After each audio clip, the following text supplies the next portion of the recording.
పట్టువదలని విక్రమార్కుడు చెట్టు వద్దకు తిరిగి వెళ్ళి చెట్టుపై నుంచి శవాన్ని దించి భుజాన వేసుకొని ఎప్పటిలాగే మౌనంగా శ్మశానం కేసి బయలుదేరాడు. అప్పుడు శవంలోని బేతాళుడు, రాజా, నువ్వు ఏదో అతీత శక్తులు కోరి ఇలా శ్రమ పడుతున్నావనడానికి సందేహం లేదు. కానీ అవి తీరా నీకు లభించినాక నువ్వు వాటిని విసర్జించవని చెప్పడానికి లేదు. ఇందుకు నిదర్శనంగా నీకు చండీదత్తుడి వృత్తాంతం చెబుతాను, శ్రమ తెలియకుండా విను అంటూ ఇలా చెప్పసాగాడు. పూర్వం హిమాలయ పర్వతాలలో ఆత్మానందుడనే వృద్ధయోగి ఉండేవాడు. చుట్టుపక్కల వాళ్ళు ఆయనను తరచుగా చూడవచ్చి ప్రశ్నలతో వేధించుతూ ఆయన ఏకాగ్రతను చెడగొట్టుతూ ఉండేవారు. అందుచేత ఆయన తన పాత కంబలి మీద మంత్రజలం చల్లి దానికొక శక్తిని కలుగచేశాడు. ఆయన దాన్ని కప్పుకుంటే ఎవరికీ కనపడడు. ఈ రహస్యం మాత్రం ఎవరికీ తెలీదు. ఒకరోజు ఆత్మానందుడు తన కంబలి భుజాన వేసుకొని ఒక శిల మీదుగా దాటుతూ కాలు జారి శిలకు అవతల ఉన్న లోయలోకి దొర్లిపడిపోయి స్పృహ కోల్పోయాడు. అతని కంబలి శిలకు యువతలి పక్క పడిపోయింది. మరికొంతసేపటికి ఆ కనుమదారిన ఒక చిల్లర వ్యాపారి సంతకు పోతూ కంబలిని చూశాడు. అది చాలా పాతది. ఏ దరిద్రుడైనా ఏదో ధరకు దాన్ని కొనకపోతాడా అనుకొని ఆ మనిషి దాన్ని మడచి మూటలో పెట్టి సంత జరిగే శోభావతి నగరానికి వెళ్ళాడు. శోభావతిలో ఒక ముసలి బిచ్చగాడు చలితో బాధపడుతూ ఆ పాత కంబలిని చౌకలో కొనుక్కొని వెంటనే దాన్ని కప్పుకున్నాడు. చూస్తుండగానే బిచ్చగాడు అదృశ్యం కావడం గమనించి అందరూ ఆశ్చర్యపోయారు. ఈ వింత వార్త క్షణాల మీద నగరమంతా పాకింది. ఆ కాలంలో శోభావతిలో దొంగతనాలు, అవినీతి, స్పర్ధలు పెచ్చుమీరి ఉన్నాయి. శోభావతి రాజైన చండీదత్తుడు ఎంత ప్రయత్నించినా వాటిని అదుపులో పెట్టలేకపోయాడు. ఈ సమయంలో కంబలి మహత్తు గురించి అందరికీ తెలియడంతో దురాశాపరులు బిచ్చగాడి కోసం వెతకసాగారు. దొంగతనాలు చేయడానికి, యథేచ్ఛగా అవినీతిని కొనసాగించడానికి, పట్టుబడకుండా ప్రతిపక్షాల మీద దెబ్బతీయడానికి అలాంటి అదృశ్యకరణి ఎంతైనా ఉపయోగపడుతుంది. కంబలి సహాయంతో అదృశ్యంగా ఉన్న బిచ్చగాడు నలుగురు అనుకునే మాటలు విని తనకు రానున్న ప్రమాదాన్ని గ్రహించి తన చేతి కర్రను ఒక పొదలో పెట్టి ఎలాంటి చప్పుడు చేయకుండా మసలసాగాడు. ఆ కంబలి వల్ల వాడికి అడుక్కు తినడానికి కూడా లేకపోయింది.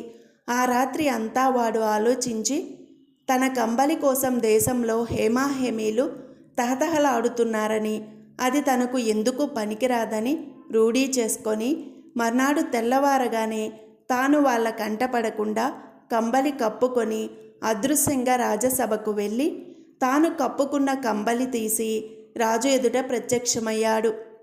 మహాప్రభు, ఈ కంబలి వల్ల నాకు ప్రాణహాని తప్ప శాంతి కానీ సుఖం కానీ ఉండదు. ఇది మీ వద్దనే ఉంచండి అని బిచ్చగాడు కంబలిని రాజుకు ఇచ్చాడు. రాజు దాన్ని స్వయంగా పరీక్షించి దాని మహత్తును తెలుసుకొని బిచ్చగాడికి జీవితం సుఖంగా వెళ్ళిపోయే ఏర్పాటు చేసి కంబలి తాను తీసుకున్నాడు.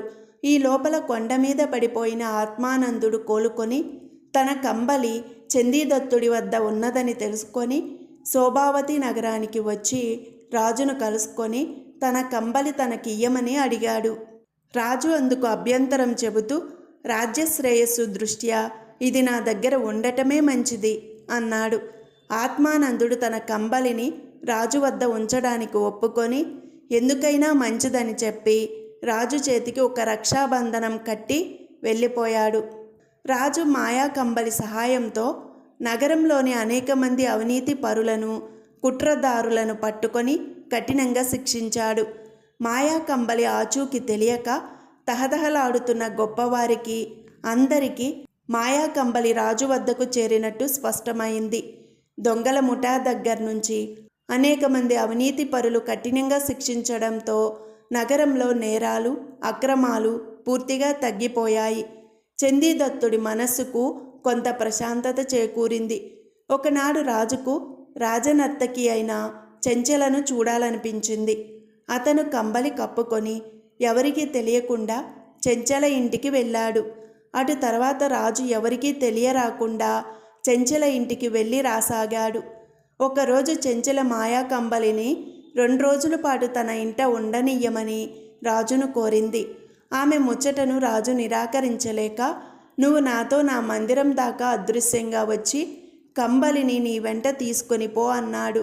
ఇద్దరూ కంబలి కప్పుకొని రాజమందిరానికి వచ్చారు. చెంచల అక్కడ రాజును విడిచి కంబలి కప్పుకొని తిరుగుముఖం పట్టింది.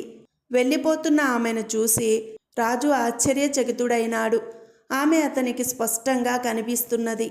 దానికి కారణం ఆత్మానందుడు తన చేతికి కట్టిన రక్షాబంధనం అయి ఉంటుందని రాజుకు తోచింది. చెంచల తిన్నగా తన మందిరానికి వెళ్ళక మరొక దిక్కుగా కోశాధికారి విక్రముడి మందిరానికి వెళ్ళటం చండీదత్తుడు చూశాడు. విక్రముడు రాజుకు జ్ఞాతి. చెంచల అతని వద్దకు ఎందుకు వెళ్ళిందోనని ఆలోచిస్తూ చండీదత్తుడు సేనాగారానికి వెళ్ళి పడుకున్నాడు. కానీ అతనికి నిద్ర పట్టలేదు. ఒక రాత్రివేళ విక్రముడు కంబలి కప్పుకొని చేత కత్తి పట్టుకొని తన సేనాగారం ప్రవేశించడం రాజు చూసి తనను చంపడానికి వచ్చాడని గ్రహించి చివాలున కత్తి దూసి లేచి విక్రముడి మీద పడ్డాడు. రాజు నిద్రపోతుంటాడని, మేలుకొని ఉన్న కంబలి మూలాన తనను చూడలేడని నమ్మిన విక్రముడు ఇలాంటి పరిణామానికి సిద్ధంగా లేక రాజు చేతిలో తేలికగా చచ్చిపోయాడు. రాజాజ్ఞ ప్రకారం భటులు చెంచలను బంధించి తెచ్చారు.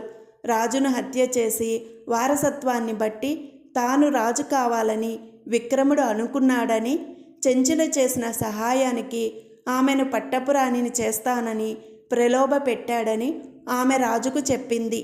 చండీదత్తుడు ఆమెను దేశం నుంచి బహిష్కరించాడు.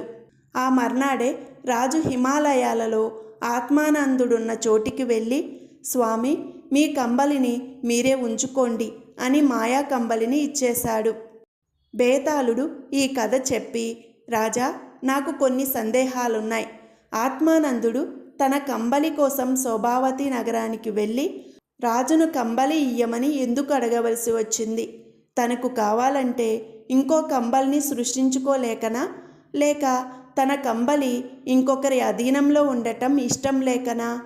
రాజు ఆ కంబలి సహాయంతో ఎందరో నేరస్తులను శిక్షించి దాని ప్రయోజనం గ్రహించి కూడా చివరకు దాన్ని ఆత్మానందుడికి ఎందుకు తిరిగిచ్చాడు?